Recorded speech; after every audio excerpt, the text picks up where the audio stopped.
first thing that comes up is exhaustion a lot of the time, right? Because we're so used to meeting someone saying, "Hi, how are you?" Right? And there's like this immediate autopilot of, "I am fine," or "I'm really tired," or "I'm exhausted."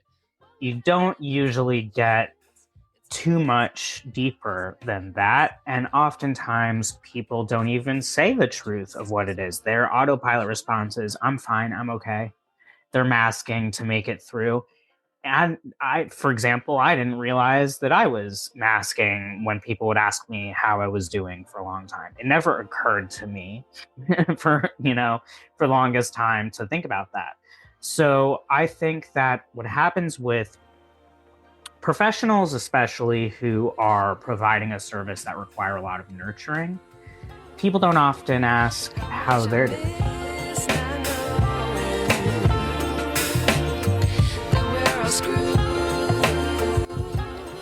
A few years ago, I started writing a fictitious story based on my time as an educator.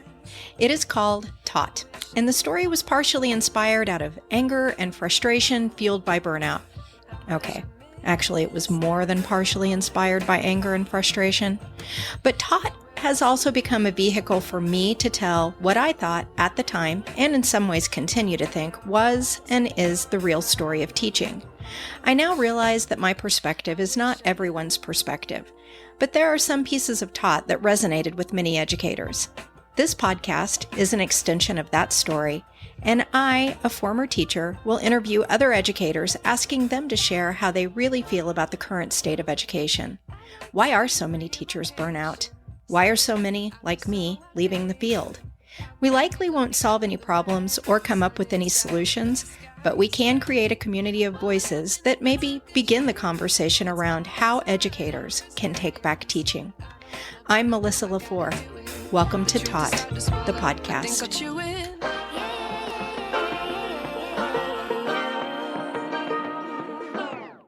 I like to be educated, but I'm so frustrated.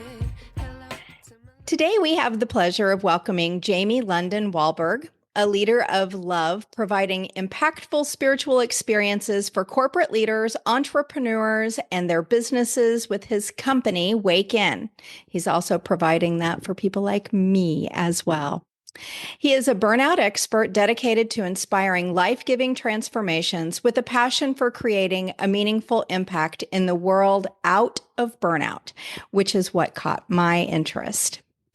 Jamie is a purpose-driven mentor, coach, and healer who empowers leaders through personalized programs and workshops. As an Usui Holy Fire 3 Reiki Master Teacher and intuitive empath, he creates a safe space for clients to explore their potential and heal. Drawing on his own transformative journey and diverse skill set, Jamie guides individuals to unlock their true selves. He is dedicated to nurturing leaders of love and their families using some of the following, because there are many other things that Jamie offers as well. And this first one, I just have to say, is the self-love audit. I did it myself. I highly recommend it. I'm going to say right now, all of his information and contacts I will be putting in today's show notes so that you can check out the self-love audit and all of his products and programs that he's doing. So here are a few other ones. The Healing Beyond Burnout webinar, manifestation spells for making life better, the Wake In Wellness Deck, the Schedule Soother, and Getting Intimate with Intimacy. In today's episode, Jamie's going to lead us through some perspectives on burnout and how we can navigate all of that with self-love. Jamie, thank you so much for joining us. Namaste, Melissa, and listeners. Thank you so much for having me. I'm thrilled to be here. So, as you know, this podcast has primarily been about educator burnout. But as I continue to do this work, I'm realizing that, educators aren't the only ones that are burnout here. And I'm having people contact me saying, hey, guess what? Fields like nursing, fields like first responders, lots and lots of burnout. And while I was on a gondola ride going to see a botanical garden, the people, I did not know them, that were on the gondola with us. I was talking to my husband about the podcast, and the guy says, "Hey, I just want to tell you I'm in IT. And guess what? It's pretty bad in IT right now too." And I actually took his name. I think he might end up being on the podcast himself in the new year. So there is a lot of work to be done in this area. And you yourself have had your own burnout journey that has led you to where you are currently doing this work.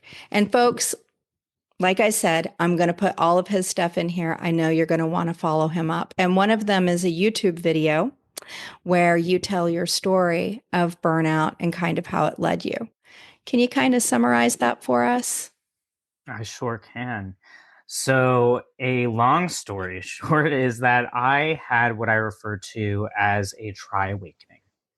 My tri-awakening was based on my awareness and becoming of my physical body and my health journey that was going on there, my identity within myself, my sexuality, my gender, and my expression, and then my spirituality, my connection to spirit, source, God, and myself, frankly, and everything that was around me.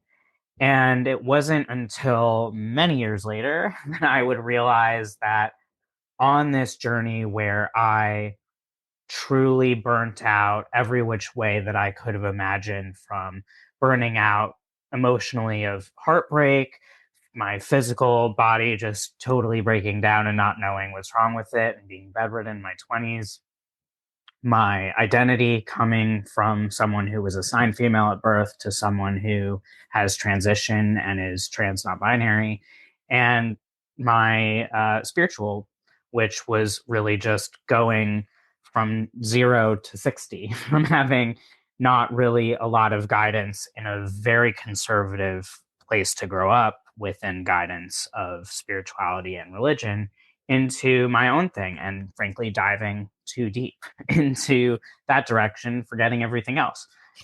So along the way, I burned out in all these different ways, and I came to realize through the pandemic that what actually happened was burnout. That word wasn't even like in my vocabulary.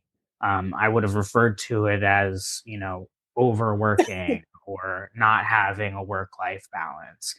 I never really understood that there was a different spectrum that's even more extreme, and it's really rampant. It's something that became very clear to a lot of us during the pandemic.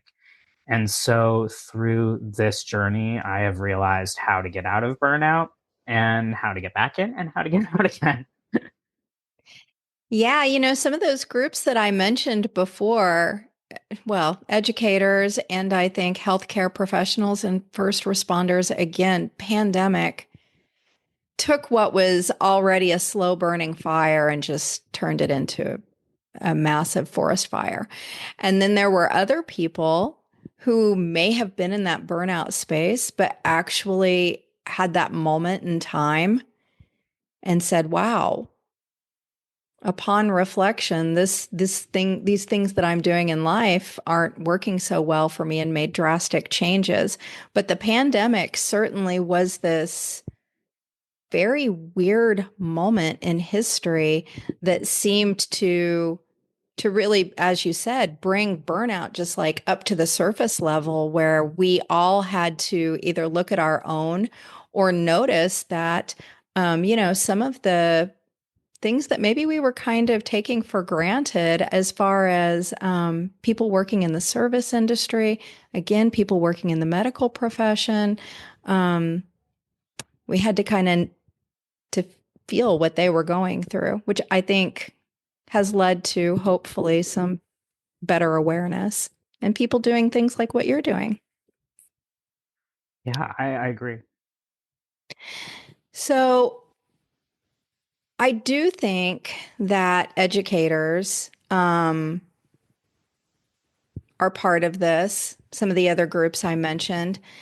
What do you think were some of the commonalities that you had in your burnout story with some of these things that we're hearing on the news right now about, like I said, I've already mentioned a few groups that are going through burnout, but what were the things that you felt that are kind of common that we see in people who are in burnout? The first thing that comes up is exhaustion a lot of the time, right? Because we're so used to meeting someone saying, hi, how are you? Right. And there's like this immediate autopilot of, I am fine, or I'm really tired, or I'm exhausted. You don't usually get too much deeper than that. And oftentimes people don't even say the truth of what it is. Their autopilot response is, I'm fine, I'm okay. They're masking to make it through. And for example, I didn't realize that I was masking when people would ask me how I was doing for a long time. It never occurred to me for the longest time to think about that. So I think that what happens with professionals, especially who are providing a service that require a lot of nurturing, people don't often ask how they're doing. And so they spend all day, supporting the emotions and the growth and development of however many tiny to adult babies that they're, supporting. And then, well, what about them? And so they often forget about themselves. And so whether it is that they're exhausted because the hours are really long, right? They're taking their work home with them. I was an absolute floor to ceiling workaholic. I had multiple things that I was doing, my own business, a full on career that I was doing to meet other expectations that I felt were placed on me. I know what it is to be totally exhausted physically, but there's also emotional and mental exhaustion. There's also spiritual exhaustion. And teachers are humans first, educators are humans first. And they're going to have all of these layers of experiences. And if they're not nurturing them, they're going to feel exhausted. So, exhaustion is not just a word of like, I'm tired, I didn't get tons of sleep. It's a perpetual exhaustion where you are to a degree where you're probably exhausted by the whole month that hasn't even happened yet. Yeah. And so that is a really big one. Another one is stress, right? Now, oftentimes we're like, well, stress isn't about burnout because everyone is stressed. Well, yes, everyone is stressed, right? There's also healthy aspects to stress, believe it or not, right? If we go to the gym and we exercise our muscles, technically we are stressing our muscles by stretching them. They heal, they grow, right?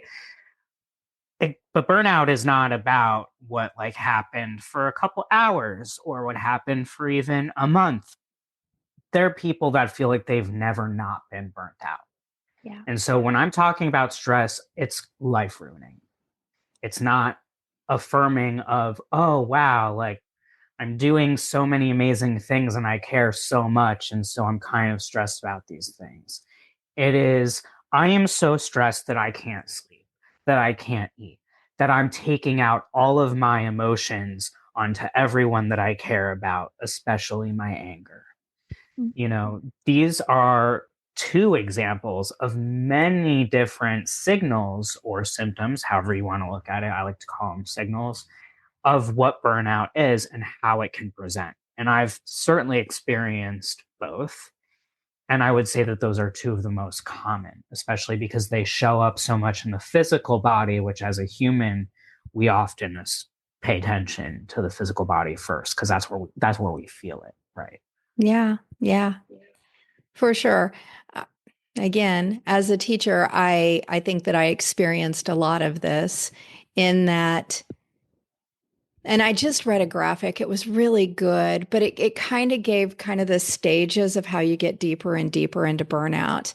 And so one of the things that talked about was this dissatisfaction with kind of where you're at in life, and then a lean into perfectionism. So I would say that dissatisfaction is what you're talking about, that little stress feeling that you start getting. And as a teacher, I remember the first thing that started it for me was feeling like I never got all of my tasks done. Now, I taught by year 15, I could say to anyone who asked, you'll never get it all done. But certainly starting my career, I expected that of myself. And as it was always in the back of my mind, well, there's these 10 things that I didn't get done. And that turned into just a bunch of negative self-talk over the years. And that turned into chronic stress. And we know that chronic stress is that thing that you are in it for so long, you kind of change your whole mindset. And that's when you enter that burnout zone that kind of takes your life away from you and leaves you just feeling like you're in this really ugly space that you don't know how to get out of. And in my case, it took a long time. It was not something that I was able to come out of.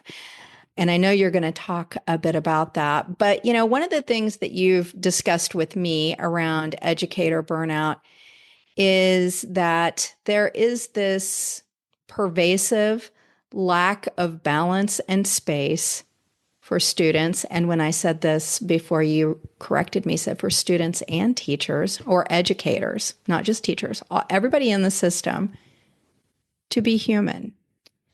And I love this. So can you expand on that for our listeners? Absolutely. So we are human first, right? We're the spirit first, yes, but we're having a human experience. And regardless of whatever career label you place on someone when they walk in the doors or they turn on their laptop or they open their account, whatever it is that you're doing for your career as an educator and however you're educating from whatever method and platform, you're yourself. And oftentimes there's this expectation through the container of education, especially in public education. And I'm sure that does not stop there, but that's where my experience is. So I can only speak really to my experience. But in public education, there's this major container of this is how you are to behave. This is this decorum. This is the structure, right? The framework of how we do things. This is how it's done. This is how it's always been done. Who's heard that before? Right. And you're just expected to fit into that. And so on both the student and educator's side, there is masking. And when we mask, when we are not authentically ourselves, when we do not factor in the wholeness of who we are when we go into a space, we share a fractured version of ourselves. And that chips away, and that causes stress and exhaustion.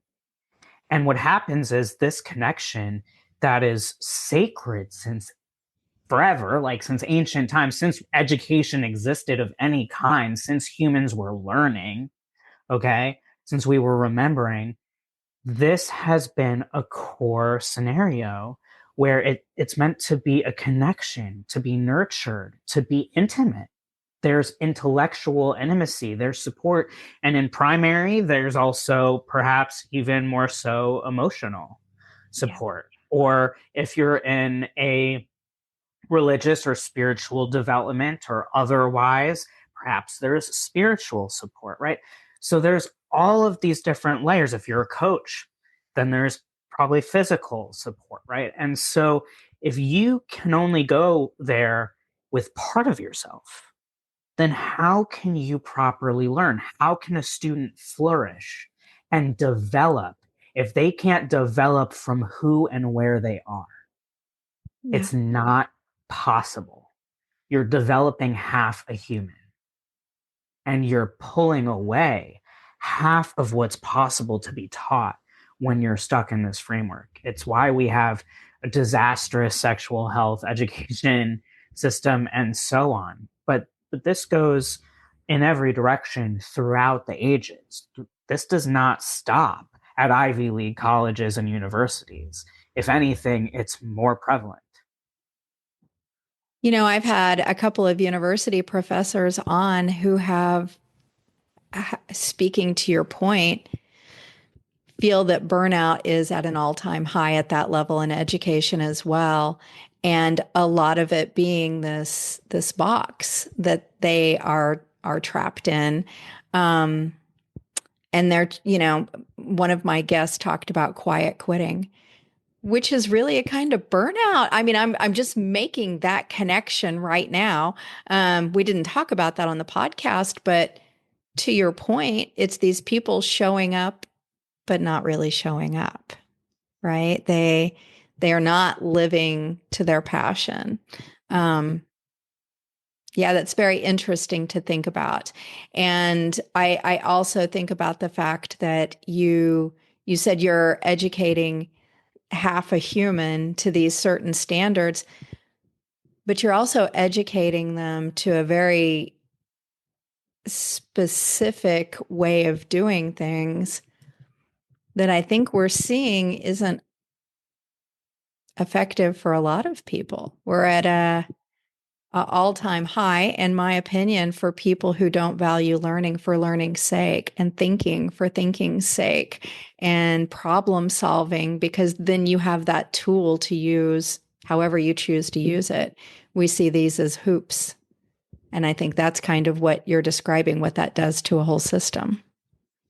Absolutely, especially for those who learn differently, Yeah. right?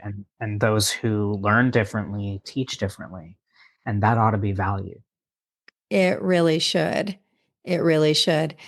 We are in education, we're a female profession, really, up until you get to the high school, college level. And as things become more, actually less intimate in ways, and more content focused, we tend to have more men coming into that space. Boy, that could be a podcast topic all on its own, but we'll save that piece. So so what about you during your education experience? Would you say you encountered burned out educators? Absolutely. I think though I didn't have the language for it, I had, especially because I was very much an old soul and I was very bullied and I was very, misunderstood. And so, though I did have friends more so in high school that started to develop and a little bit in middle school, but I was still bullied. And so I spent a lot of time with my teachers.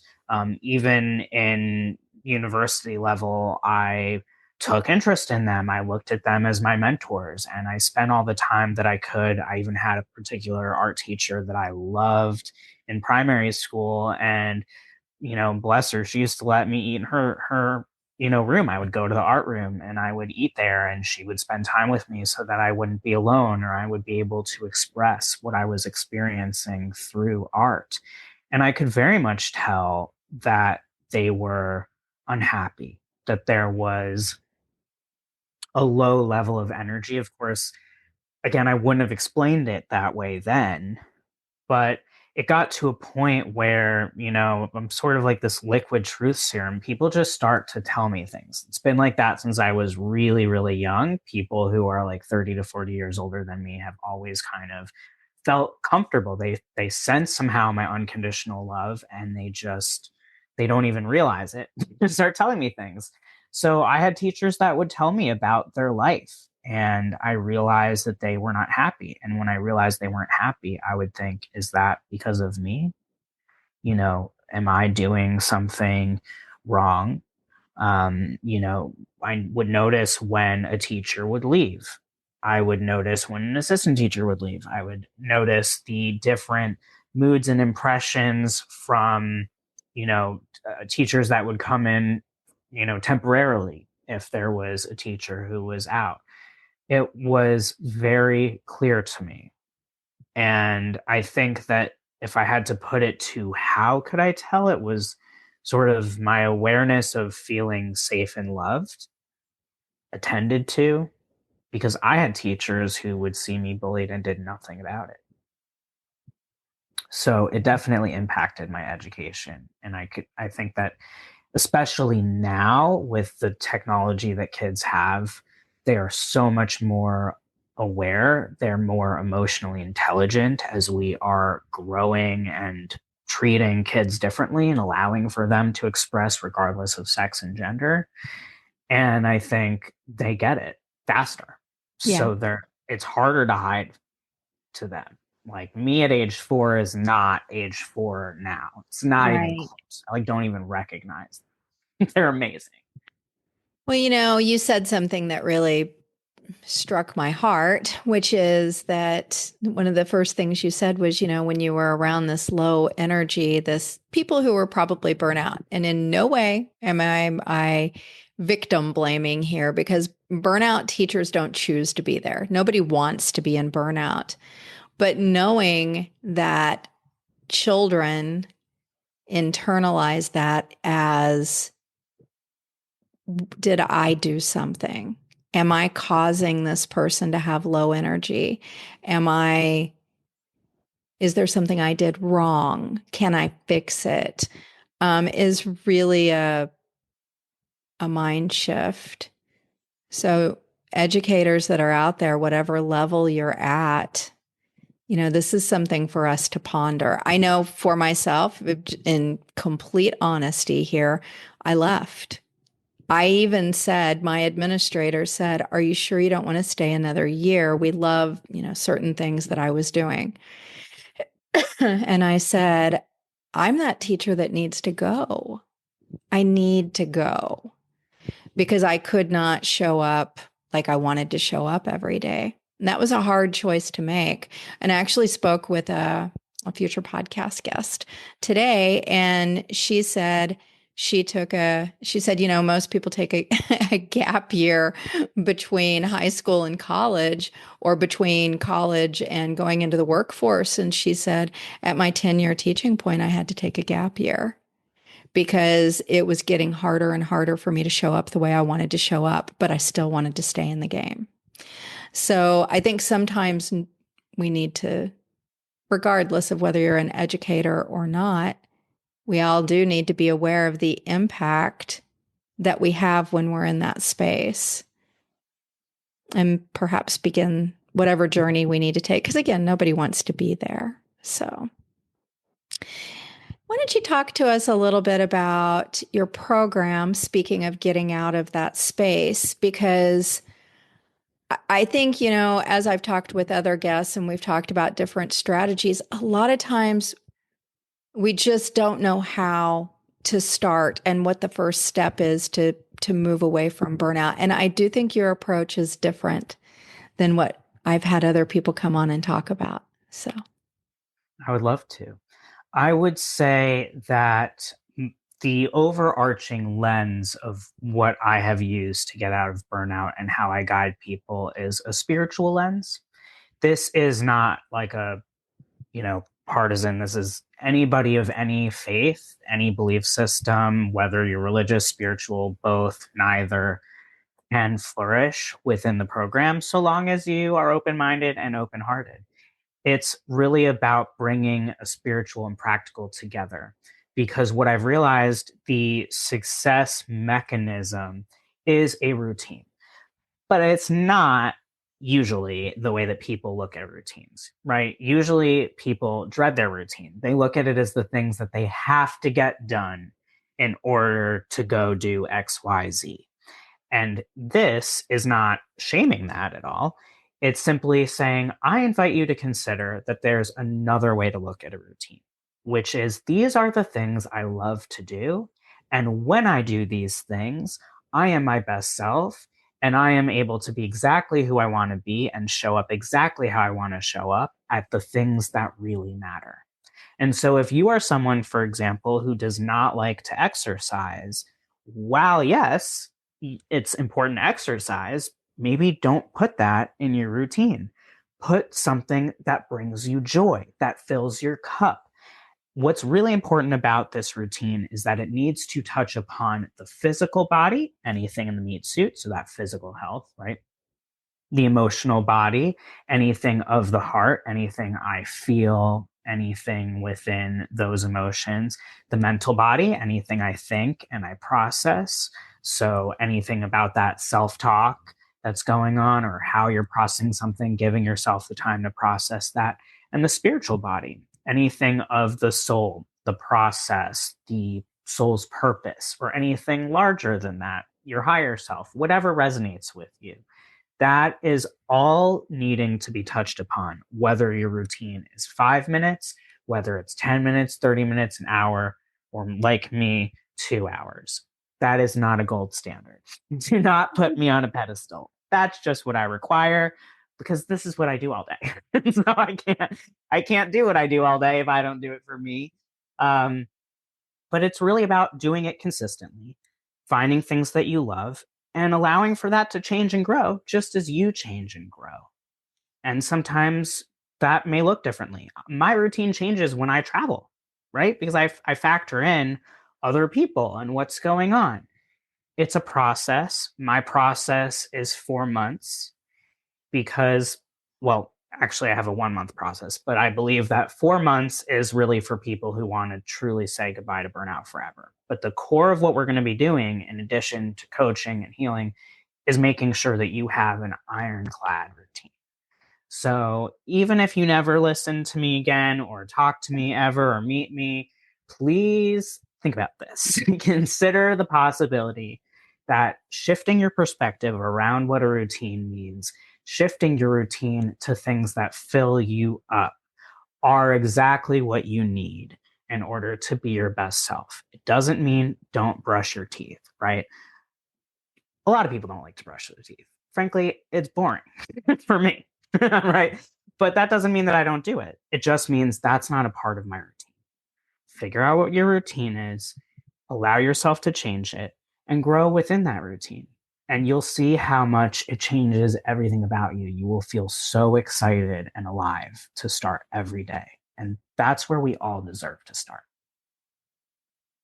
So I'm going to say that I did the self-love audit, and I have actually, which is, I'm going to guess that's like something that everybody starts with you. Okay. Right. So of course I've told many of my friends, but I've been very hesitant because I'll say it's this, this, and this, and then they ask questions, and I'll say, you know what? I don't want to answer any questions about it because I want you to check into it. If you think it's right for you, sign up. If you don't, that's okay. Because I did feel that it was such a sacred thing. And I want to say between you and I, but really it was between me and me. And when you led me through it,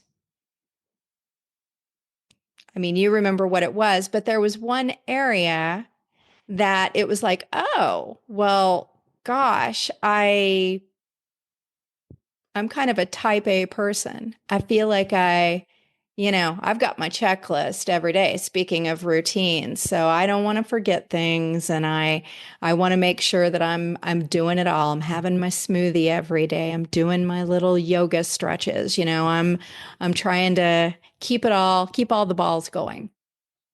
But this one area I was not. And I would not have known that had I not gone through that. So, but what I want to say is that it was easy to incorporate a small routine around that. And it was amazing to me how it was maybe a 5-minute thing I implemented. And let's see, you and I met on Tuesday. Today is Friday. And today, my husband and I spent probably a good hour doing something within that area I needed to work on because he wanted to and I wanted to. And we were just vibing back and forth on this, and it just presented itself. And I know that he felt really good about it, and so did I. And yeah, it was just amazing to me how quickly the process began to work. Now, I understand it's been 4 days, and I understand that the reason that came up in that audit with you is because it's something that's been neglected for months. So I think it'll probably take a while for me to, and who knows, maybe I'll be back to do another self-audit in a few months and see where I'm at. But I just want to say for my listeners, it was a very impactful moment for me to go through that process with you. So I do think that you have a gift. And I can also see that if those 4 things are not balanced, how that lack of balance really contributes to, well, it's like anything else in life, You can't have one tire missing off your car. You can put a donut on there for a while, but, and something else you said, I was thinking all the things that, and I actually said it, I have my checklist. Those things on that checklist are not my routine that fills my bucket. Those are the I know I should things. They are not, they are not, even my yoga is not the one I really enjoy. It's my walk every day. So the walk is more probably important for me to get in. And that's not even on the checklist because I know I'll do it. There you go. It is a huge impact. I'm so grateful that you shared that. It's for anyone listening, we're on Zoom right now. So Melissa can see my reaction as she's sharing this. Like, my whole body is hot. My face literally got red because I'm just so filled with joy and love and excitement to hear this. It really is such a game changer. The self-love audit it's very simply put an analytical look at your relationship to yourself and how that impacts your professional and personal performance. And within an hour or less, you have the clarity to see these things within yourself. As Melissa said, it is a conversation with yourself. I'm simply holding the space. Yes, I'm the manual tool. I'm guiding, asking the questions. But outside of that, it's all you. And so, I mean, it's like as if you had a mirror talking to yourself, but it feels like you're talking to another person, which is why it's so important that it's not just a written document. Let's face it, you probably would never do it. Not even you, Melissa, like the royal you. I wouldn't have done it either. Someone has to guide you through to hold that space for accountability so that you can feel like you are reflecting. It's almost like this guard that was initially up with yourself is now down because you're talking to someone else. It doesn't feel like you're talking to yourself because there's these parts of you that resist yourself, right? Or resist the other parts of you. And that's less possible when you're talking to someone else and it doesn't feel like you're talking to yourself. You're kind of tricking your ego, to look at things differently, and you can't really unsee it. And when we can't unsee something as a human, most of us have a really tough time with that, which propels us into an inspired action like yourself. So that's amazing. That is like the coolest thing. And I'm so excited for both you and your husband. That's awesome. Well, and I was thinking as you were talking too, that if someone had come up to me when I was burnout, and I'm not burnout now, but I was certainly open to doing a lot of things to feel better. However, if someone had come up to me at that point in my life and said, "Hey, I think that you need to do something because I think you're burnout," I think I would have been very resistant. And I'm wondering, and I'm not even sure how I would have done with the self-love audit back then, which brings me to the question of, do you encounter, because I can be a little bit of a hard nut to crack. You do a very nice job of creating a very safe space. And part of that is just you. You make people feel loved and you make them feel seen and safe. And through Zoom, you can do that. But there has to be, I think a few years ago, me would have been a bit harder of a nut to crack. Does this come up with your clients? Oh, absolutely. I mean, I think that it's human nature. We've been programmed a certain way by ourselves, by society, by educators, right? There's so many layers. I mean, even if you think about marketing, right? Especially nowadays, most parts of the world, especially like I live in Brooklyn, so I live in a city that's dense.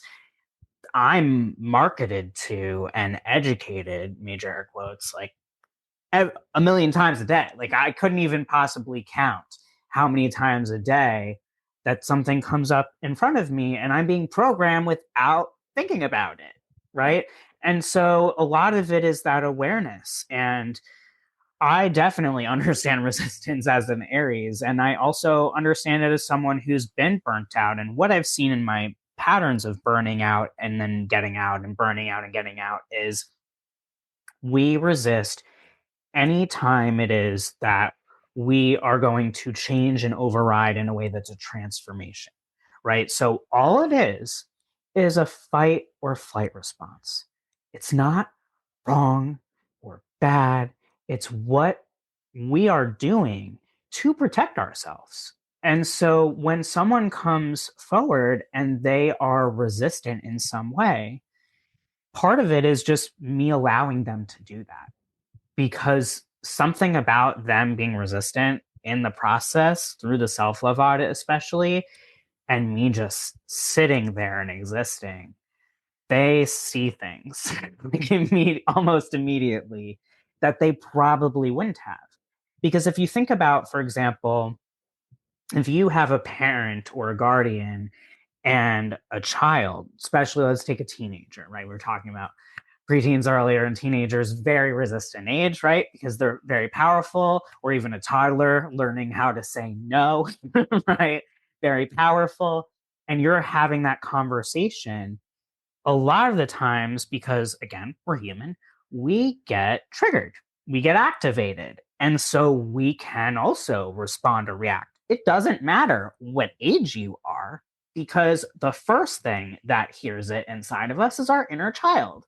Whether you are 100 or whether you're 10, your inner child is hearing it first. And the inner child is brilliant and sensitive and perceptive and aware and has very high, powerful emotions. And so it feels that. And sometimes we respond and sometimes we react. But when they come in with me, I'm not gonna react. Yeah. I even usually tell people that ahead of time, that I'm going to speak in a monotone way, that I'm not going to answer your questions during the audit, that I'm not going to coach you. Some people are like, what? What do you mean you're not going to coach me? And it's like, that's not what we're doing here. Yeah, because this is not the Jamie you get in the self-love audit right here. No, this is, yeah. No. I mean, you're still getting all of me, but Oh, yeah. you're getting a specific version of me that's intentional in that capacity for that purpose. Yeah. So that, because if I emote the way this is, or you're staring at my face, you're going to come to all sorts of conclusions because we feel judged. Yeah.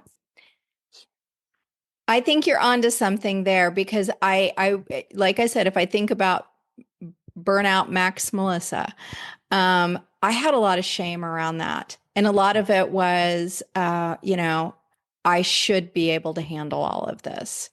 I should be able to, it goes back to that should word again. These are the things I should do. And I think that it would have been a little harder to be vulnerable about some of those questions that you asked, because I was already feeling kind of shame and weakness. So I guess that's my message to anybody going through this is you don't have to be ashamed, and you are not weak. So you've probably been a lot stronger than you realize for a lot longer than you should have been. Absolutely. And it takes strength to even acknowledge these things, right? So many people live within these emotions or don't know how to process the emotions, to understand the emotions that they are experiencing. And these are one of the million moments a day usually where I say, thank God for Brene Brown. And if you're listening to this, you probably know who Brene Brown is already. But if you don't, number one, don't feel ashamed about it, because Brene would tell you not to. But also, immediately drop everything after you listen to this podcast, of course. Go and check out her TED Talk following literally everything else that she does. And you will learn a lot of the foundational things. And if you like Brene Brown, you will love the self-love audit, because I often look at the way that she looks at vulnerability and shame is the way that I look at burnout. And I think that, in fact, I wouldn't even say I think, I know that if I did not have Brene Brown experiences and education from the means that she's put out in the world, that the self-love audit and the back to self program and all of this would not exist, because she's deeply ingrained in me now. And She I is love her. me too. She got me through my divorce. The gifts of imperfection got me through my divorce. And Brene, if you're listening to the podcast, feel free to reach out to Jamie and I. He'll have you on his show. We'll have you on. We'll even do, a group one if you want to, Brene. Just saying, you never know. I might pass out from joy. I might pass out from joy. But yeah, the invitation is open any day of the week, any moment. Or Brene's team listening to this. That's right. We're here. Whoever. We're here for you. Yeah. I don't know. I feel like technology these days, we're like 3 degrees of separation from anybody. So someone listening to this knows somebody who knows someone else who knows Brene. And all Brene has to do is she can just like something of ours and we'll still pass out and be thrilled. So, okay. Yeah. So, Jamie, is there anything else that you would like to say before we end this? And I'm going to ask you to do a little affirmation for us at the end. But before that, is there anything that you would like to say? I would love to simply come to a space of acknowledgement. I know that I often listen to podcasts when I am having a day, as one would say. And again, as we spoke about with educators earlier, they often don't get asked, how are you doing? And if they are, they're probably not going to feel safe to express actually how they're doing. Maybe not even in a teacher lounge, which makes me very sad to think about. And so if you are listening to this, I want you to know that I see you and that I acknowledge how burnt out or not that you are, that it's taken all of your courage and all of your purpose and your passion and your whole life and aliveness to show up every single day. And with each and every challenge that you are experiencing, if you are burnt out, it is not forever. It is not. I was bedridden for so long. I burned out so many different times. I promise you, there is a light at the end of that tunnel. There is another side.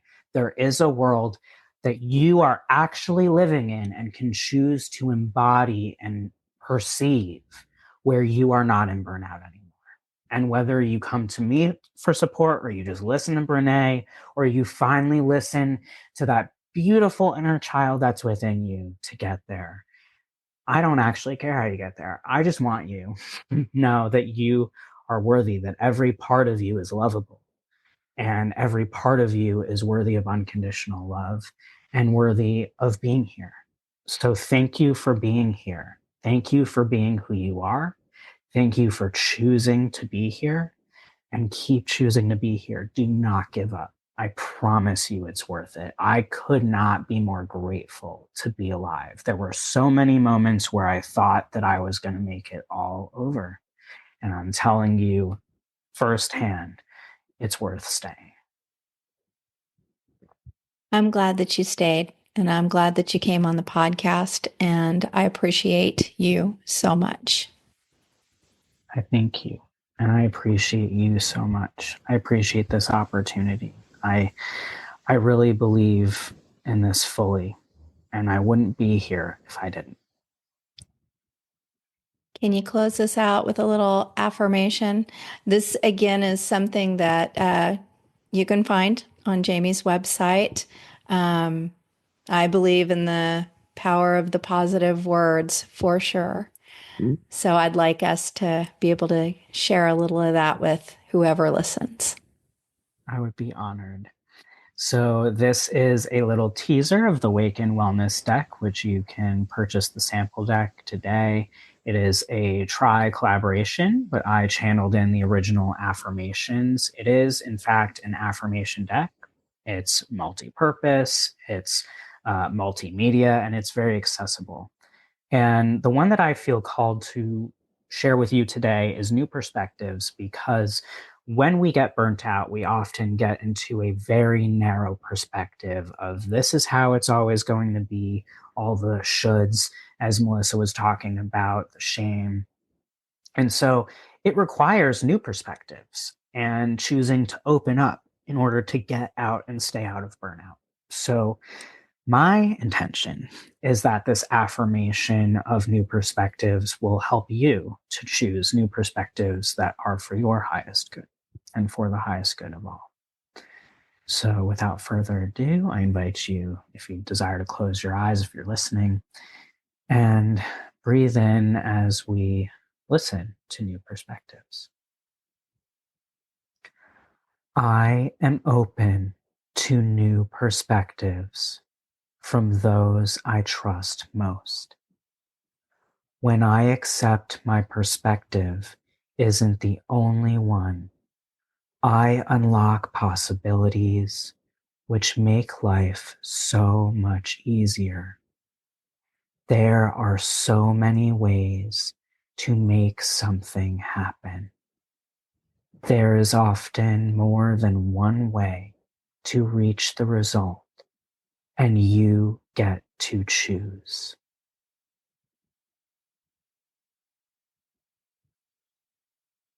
Jamie, thank for you. having me. I wish I knew.